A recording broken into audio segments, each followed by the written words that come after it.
Hello बच्चों। देखिए, ये प्रॉब्लम इक्विलिब्रियम का है।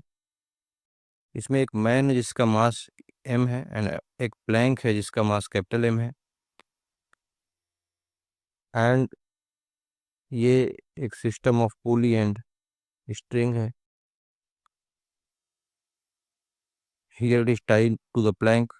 ये भी प्लैंक से टाइड है, ये भी प्लैंक से टाइड है। लेकिन यहाँ पर जो मैन है ये इस स्ट्रिंग पे एक फोर्स लगा रहा होगा। तो हमें ये फोर्स फाइंड आउट करना है कि if system is in equilibrium ये फोर्स की वैल्यू क्या होगी। एक्चुअली ऐसा क्वेश्चन में लिखा हुआ नहीं है, लेकिन ऑप्शंस को अगर हम देखें पहले हम चेक कर लेते हैं कि जो मैन फोर्स लगा रहा है वो कितना लगा रहा है। देखिए बच्चों, अगर हमें मैन एंड प्लैंक का इक्विलिब्रियम पहले कंसीडर करें। अच्छा, एक बात तो क्लियर है कि मैन जो फोर्स लगाएगा वही स्ट्रिंग का टेंशन बन जाएगा। तो मान लीजिए tension in string is F, यहाँ भी एफ हो जाएगा because this is same string. And पुली पे नेट फोर्स बैलेंस होता है, तो यहाँ पर ये स्ट्रिंग एफ से पुल कर रहा है, ये एफ से पुल कर रहा है पुली को, तो यहाँ इस स्ट्रिंग में टेंशन 2F हो जाएगा। तो यहाँ भी 2F हो जाएगा, यहाँ भी 2F हो जाएगा, और ये जो स्ट्रिंग टेंशन लगा रही है that will be F। If we consider man and plank system, then man पे जो अपवर्ड फोर्स लग रहा है वो F लग रहा है, और प्लैंक पे जो अपवर्ड फोर्स लग रहा है वो 5F लग रहा है। तो अगर man and plank system consider करें तो इस पे अपवर्ड फोर्स जो लगेगा दैट इज 6F, और इसका जो कंबाइंड वेट है that is M plus mg। तो अगर हम लगा दें 6F equal to M plus mg, तो यहाँ से F की वैल्यू आ जाएगी M प्लस mg/6। देखिए ऐसा कोई ऑप्शन है नहीं, तो इसका मतलब this is incorrect, this is also incorrect.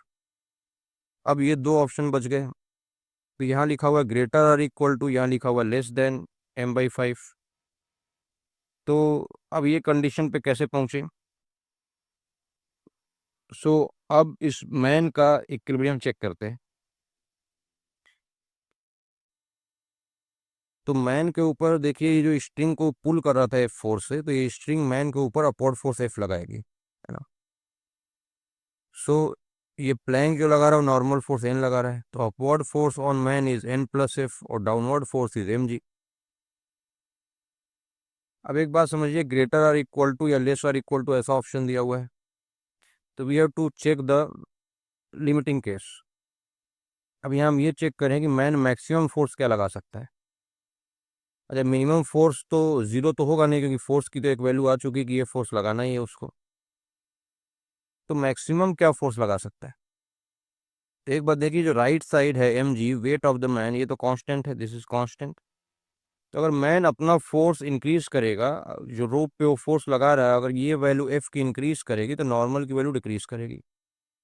तो अगर हम फोर्स बढ़ाते जाए तो नॉर्मल डिक्रीज होता जाएगा। हाँ, बेसिकली ये नॉर्मल फोर्स और एफ मिल के इसके वेट को बैलेंस कर रहे हैं।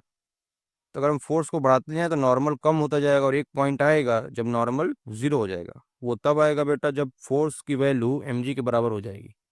तो अगर मैन mg के बराबर फोर्स लगा देगा, in that condition normal will become zero,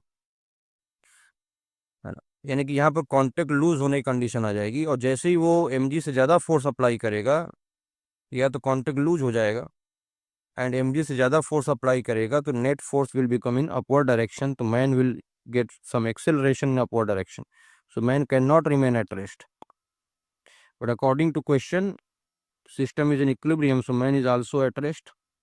So basically ये बात समझने की, man can not exert a force greater than its weight, otherwise he will not be in equilibrium. यहाँ पर आप ऐसे भी कंडीशन लगा सकते हैं कि n को लिख सकते हैं mg-f, और n पे कंडीशन लगा सकते हैं कि n has to be greater or equal to 0। If there is a contact between man and plank, then n has to be greater or equal to 0। So अगर ये कंडीशन लगाएंगे तो ये कंडीशन आ जाएगी कि f has to be less और equal to mg। Man cannot apply a force greater than its own weight. So अब देखिए f की जो वैल्यू है, जो प्रीवियस स्लाइड में हमने निकाली थी, ये वैल्यू है, इसको यहाँ सब्स्टिट्यूट कर दें। f has to be less और इक्वल टू mg, तो f की वैल्यू सब्स्टिट्यूट कर दें, g कट गया, 6 को क्रॉस मल्टीप्लाई करें, so here capital M plus small m is less और इक्वल टू 6m। सो इसको इधर ले जाके सब्ट्रैक्ट कर दें, सो 5m इज ग्रेटर, ये ग्रेटर की तरफ आ गया, greater or equal to capital M. So M has to be greater or equal to M by 5. So this will be the correct option. Thank you.